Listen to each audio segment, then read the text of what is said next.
ಅಂಬಾಯುಧಗಳನ್ನು ಧರಿಸಿರಿಯ ಸಿರಿಯ ಸಂಪತ್ತನ್ನು ತನ್ನ ಭಕ್ತರಿಗೀವ ವರಲಕ್ಷ್ಮಿ ಬಂದಾಳೋ ನಮ್ಮ ಮನೆಗೆ.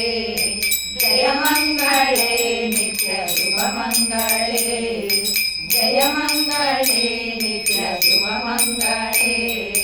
ಮೂರನೆಯ ತಲಿಗೆಯಲ್ಲಿ ಸೌದಾವಳಿಯ ನೊಟ್ಟು ಮೂರು ಕಣ್ಣುಳ್ಳವನ ಪಟ್ಟಧರಿಸಿ ವಾರುಣಿ ಇಂದ್ರಾಣಿ ವಿಜಯ ಲಕ್ಷ್ಮಿಯ ಸಹಿತ ಪಾರ್ವತಿ ಬಂದಾಳೋ ನಮ್ಮ ಮನೆಗೆ.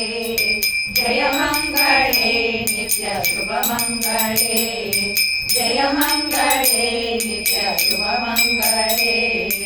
ನಾಲ್ಕನೆಯ ಚೌತಿಯಲ್ಲಿ ಏಕಾದಂತನ ಮಾತೆ ಲೋಕಾದಿ ಲೋಕವನ್ನು ಸಲಹು ಎಂದು ಬನ್ನಾರೆ ಗಂಗೆಯ ಸಹಿತ ನಮ್ಮ ಪ್ರತಿಪಾಲಿಸುವ ವಾಗ್ದೇವಿ ಬಂದಾಳೋ ನಮ್ಮ ಮನೆಗೆ. ಜಯ ಮಂಗಳೇ ನಿತ್ಯ ಶುಭ ಮಂಗಳೇ.